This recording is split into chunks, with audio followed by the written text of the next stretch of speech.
आज black and white में हम सबसे पहले आपको राहुल गांधी का नया लुक दिखाएंगे, जिसमें उन्होंने अपनी तपस्वी वाली छवि और टी शर्ट दोनों को उतार कर अब साइड में रख दिया है और अब वो एक ऐसे लुक में आ गए हैं जिसमें उनका तपस्वी वाला चोला बिल्कुल बदल चुका है।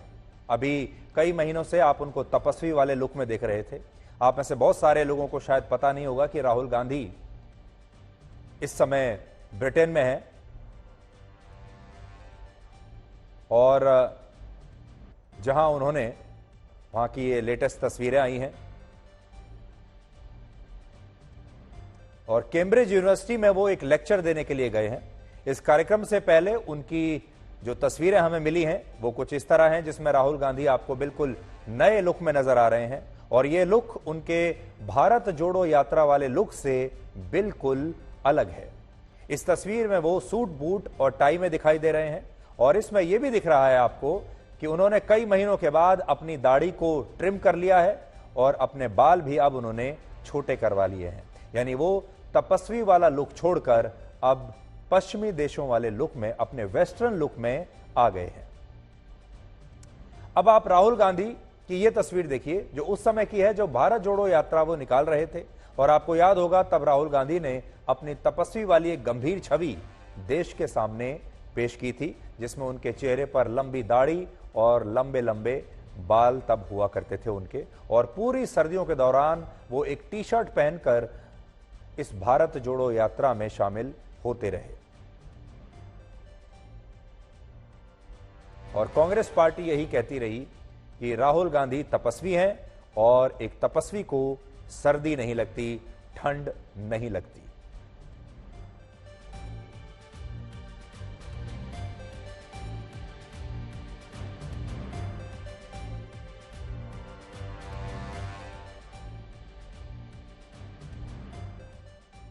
तो अब राहुल गांधी कुछ इस तरह से दिखते हैं। आज शायद वो इस समय लंदन में थे जब उनकी कुछ तस्वीरें सोशल मीडिया पर आई हैं, जिसमें अब वो पहले के मुकाबले आपको बिल्कुल अलग दिख रहे हैं। पहले कई महीनों तक वो तपस्वी के लुक में आपके सामने थे। असल में जिस तरह एक कंपनी या कोई एक प्रोडक्ट लोगों के बीच में जब आता है तो वो प्रोडक्ट अपनी एक अलग पहचान बनाता है, वैसे ही उस प्रोडक्ट की पैकेजिंग होती है। ठीक उसी तरह से नेता भी अपनी छवि को लोगों के बीच गंभीर और थोड़ा अलग दिखाने के लिए अपनी पैकेजिंग उसी तरह से करते हैं। आप ये कह सकते हैं कि ये उनकी एक पॉलिटिकल पैकेजिंग होती है और राहुल गांधी ने भारत में कुछ महीनों के लिए अपनी जो पॉलिटिकल पैकेजिंग थी वो इस तरह की थी, जब वो अपनी युवा नेता की छवि से बाहर निकलना चाहते थे और वो गंभीर दिखना चाहते थे, अनुशासित दिखना चाहते थे और ये बताना चाहते थे कि वो सिर्फ लग्जरी लाइफ नहीं जीते हैं, वो सड़कों पर कई महीनों तक पैदल भी चल सकते हैं। और ये उन्होंने करके दिखाया। लेकिन उस दौरान उन्होंने अपनी जो छवि थी वो थोड़ी इस तरह की बनाई जो भारत में आपको दिख रही है और अब इंग्लैंड में वो अपने नए रूप में नजर आ रहे हैं। तो आपने देखा होगा नेता अपनी छवि उसी हिसाब से आपके सामने पेश करते हैं, जैसे राहुल गांधी तो कर ही रहे हैं। एक और उदाहरण देखिए आप, जैसे अरविंद केजरीवाल जब राजनीति में आने के बाद आम आदमी पार्टी का नैरेटिव लोगों के बीच उन्होंने गढ़ा तो उन्होंने अपनी एक ऐसी छवि बनाई जिसमें वो आम आदमी जैसे ही दिखाई देते थे, वैसे ही कपड़े पहनते हैं, अपना पूरा रूप रंग रूप वैसा ही रखते हैं जो एक आम आदमी का होता है, नीचे चप्पल पहनते हैं।